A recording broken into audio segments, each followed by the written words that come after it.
welcome to Heroes of Cosplay Sanctuary Podcast. This is your host, Scotty B. And this week, talking about your brand. What's your brand? Not what you want to drink, but really what is your self-brand? But before we get into the topic itself, a little intro about Scotty B. Of course, it's Heroes of Cosplay Sanctuary Podcast, the space for you, the cosplayer, to share your stories, your insights, your experiences, your motivations, your inspirations, your creativity, everything that you know, everything that is you in your space in cosplay, whether that's what you know about the industry, whether that's what you know about the fandom, and everything that you've done. Of course, always a safe space to share your story and to discuss anything and everything that is your experience with cosplay. Of course, you can find me at Heroes of Cosplay Sanctuary on Instagram. You can tweet at HoCS Podcast. Follow me on Vero at ScottyBOfficial. And of course, the YouTube link to Heroes of Cosplay Sanctuary is always in the show notes. So there you go. That's all the places that you can find me. Of course, if you want to send an email, scottyb at hocspodcast.com. If you'd like to be on the show, if you have any questions, comments, or concerns, or if the intro is just getting too long for you, let me know in an email or find me online. And of course, now, what's your brand? Are you online? Is this a pitch? Are you online to build a self-brand or image? Then this podcast might be for you. So a lot of people go online and you hear it all over the place. Now it's a self-brand. This is my brand. When you get 16.4 million followers on TikTok, you start to throw that term around. I need to develop a self-brand. This is for my brand. Many people with millions of followers assume that this is branding of some kind. And to an extent, it is. They gain a lot of attention and they gain a lot of followers, but your followers aren't your brand. So how many people you have following you and how much you influence the market, that is influence. But how you do it isn't necessarily, it's a little bit more tricky than that, and I'm speaking from a standpoint of marketing. So you market a brand. Brands can be vague. Brands can be very detailed.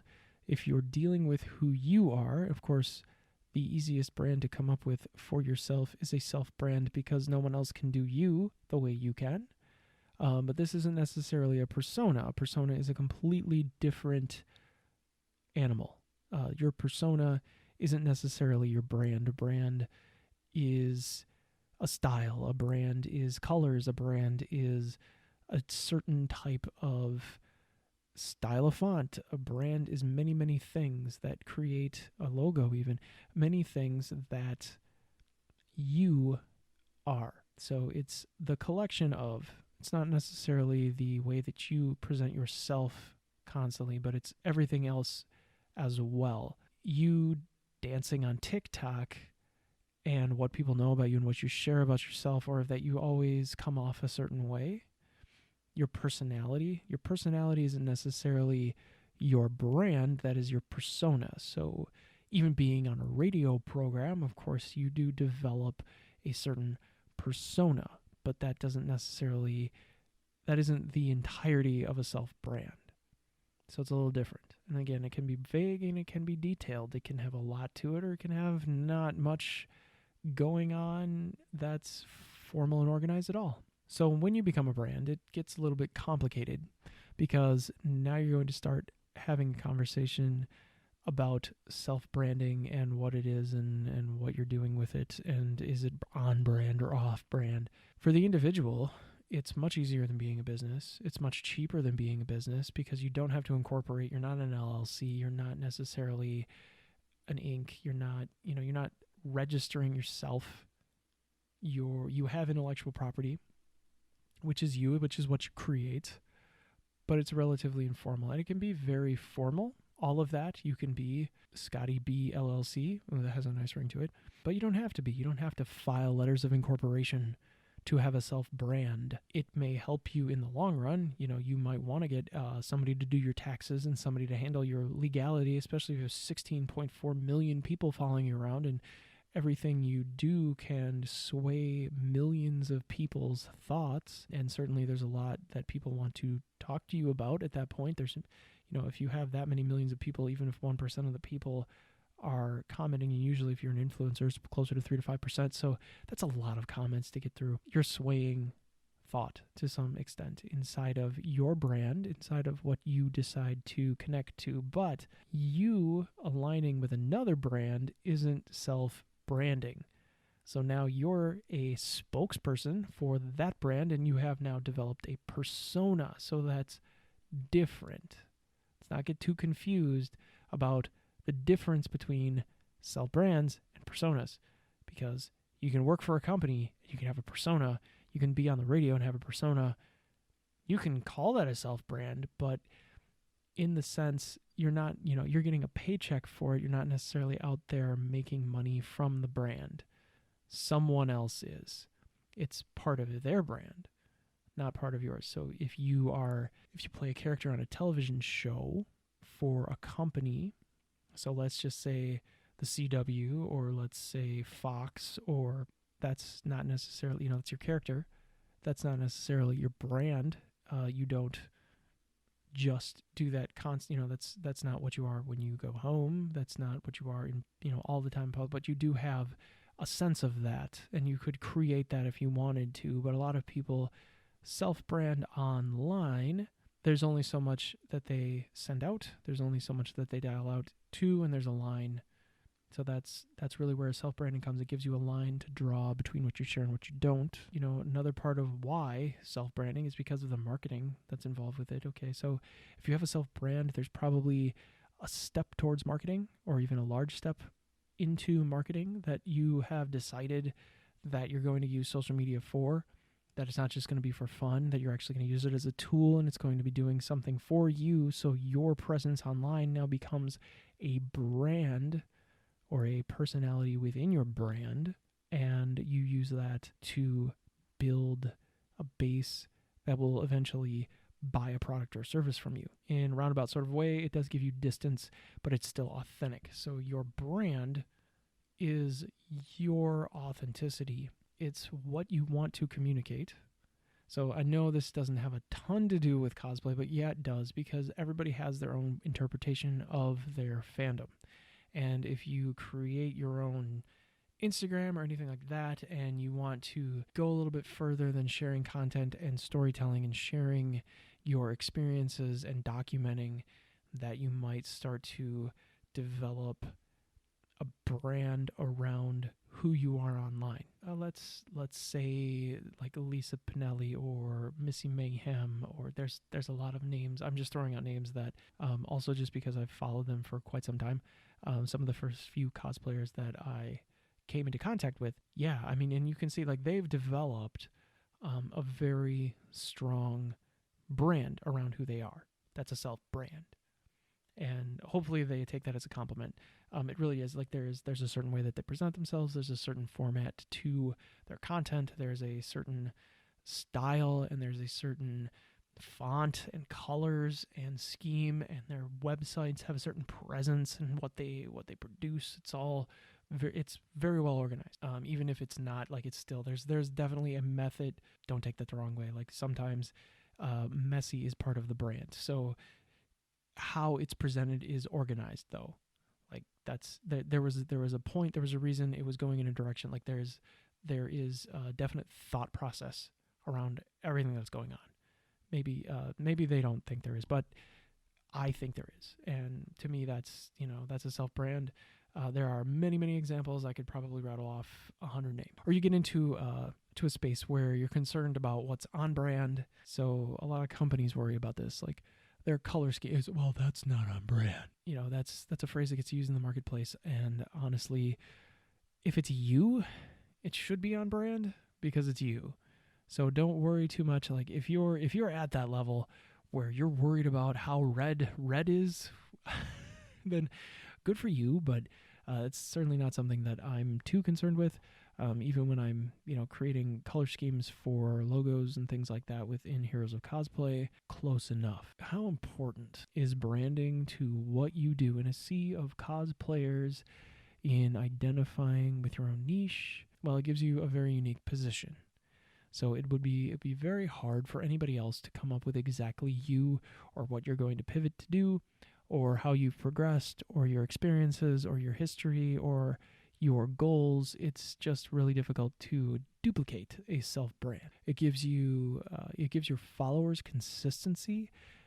You can keep it simple with them. You can make it complicated. I mean, it gives your whole and again, it's also very difficult to keep it consistent across platforms, which is a must. Like, you want to make sure your avatars are consistent. You want to make sure that your choices are consistent and each platform is being used in a specific way with a brand, not necessarily just you, the person, or, hey, I'm just having fun with this. But that's when you might be considering self-branding or just branding in general. You might be considering being a company, an organization, trying to work into a space where you have employees.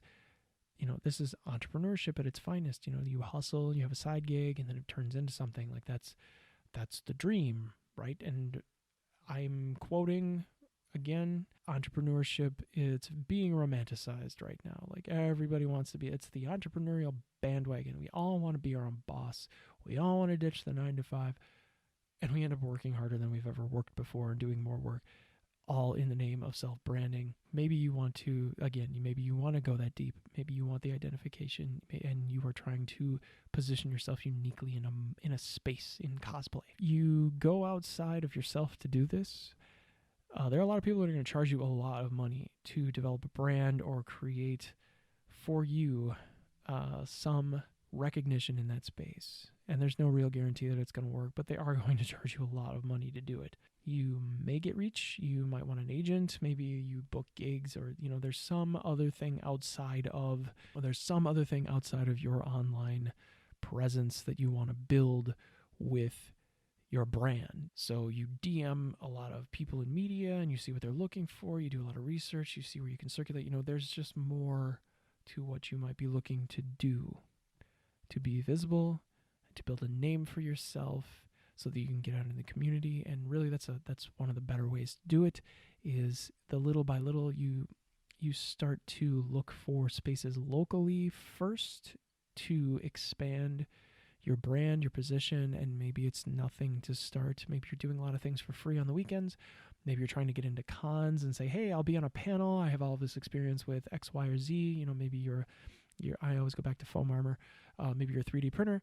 Maybe you're someone who understands wigs. Maybe you're into makeup. It's Cosplay 101. Maybe you're talking about bullying or cyberbullying, or maybe you're just talking about how you can reach out to people inside of the community and do things for them for charity events.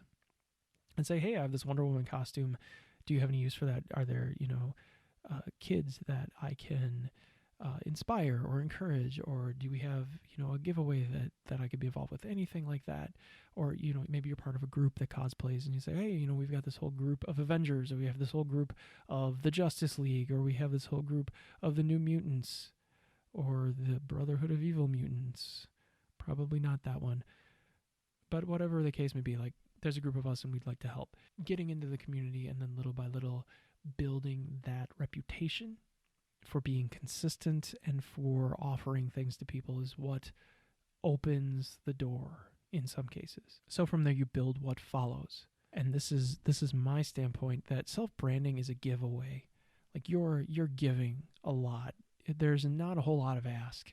When you're doing this for yourself and when it is about building a brand, you are building to build in a lot of cases. You are building to gain skills. You are not making a ton of money to start. This isn't about becoming a millionaire. Maybe it gets there, but I'm not telling you to aim low. I'm just saying that be prepared for what happens next. Be prepared to work and be prepared to express your passion and your story for what you're doing. Like, you don't want to be in a space where the only thing that you care about is money, because you are going to really hurt yourself. Like, it's going to be a lot harder if you're not into 100% what you're doing. It's going to be a lot harder for you moment to moment and as you grind through day after day of pushing yourself harder and harder to do what everybody else isn't from the hours of 5:30 to 11:30 at night.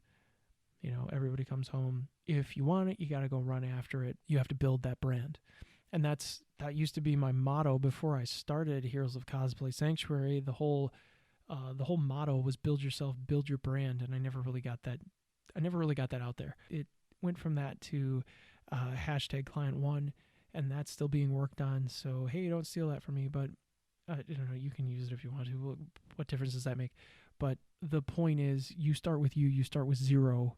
That is the space you're in, and you build it from there. You start, how many subscribers did I start with on my channel? None. I think I was my first subscriber to my own channel. And I don't care, because I'm building something I want to build. And it's not about the ask.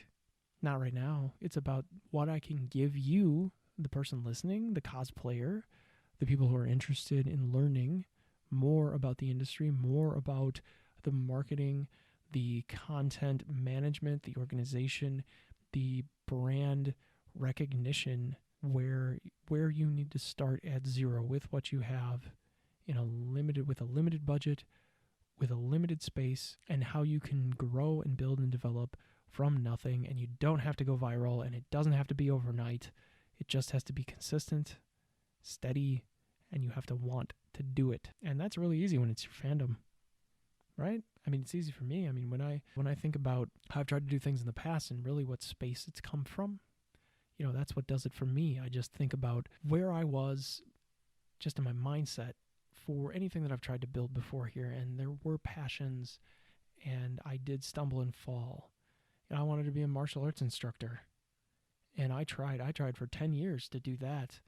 And even though I ran a studio, and even though I had more and more students coming in the door every month, I was never an instructor who owned their own studio. I never got to that point. I never really achieved the thing that I wanted to before it all caught up with me and before it got political. So it wasn't right for me. And maybe that's where we will get with this. I hope not, but it's a distinct possibility. I just hope that in 20 years, and with the experience that I've had in the space that I'm in, with corporate America and a bunch of other places, small business, large business, some as big as your head. No, there's more to learn, but certainly I know the game. I know what to expect, and I want to share with you and prepare you for some of those things, because many of you want to get into this, to build something, to build a stardom. There are other things, you want to be in TV shows, you want to be in movies, you want to be a character, you want to get into stunts, you want to be an actress, an actor, or get something published, or you want to be the next director of the Avengers reboot, which is probably coming in 15 years. Whatever the case may be, there is a way to navigate that, and you might not be prepared for just the trials ahead. I wouldn't want anybody to go through some of the stuff that I've had to go through in either corporate America or just in general, being a small business owner or being an entrepreneur. I wouldn't want anyone to have to experience that firsthand and have to learn from that, because the failure may prevent you from ever achieving the greatness that you want to inside of whatever it is that you want to do, or in the space of cosplay. But if you ever move outside of that, there are ways to pivot. Cosplay can be a great catalyst to build a brand and to showcase many skills. And that's really what there is to it. But that's the whole reason for the podcast, is to build a safe space for cosplayers to share their stories, their skills, their experiences. And I will try and share as much information with you about the many, many ins and outs of marketing and all of the other associated skills that go along with cosplay as I learn them, as I experience them, and as I have experience in. So once again, thanks so much for listening. This is Scotty B, Heroes of Cosplay Sanctuary podcast, where you will hear me next week.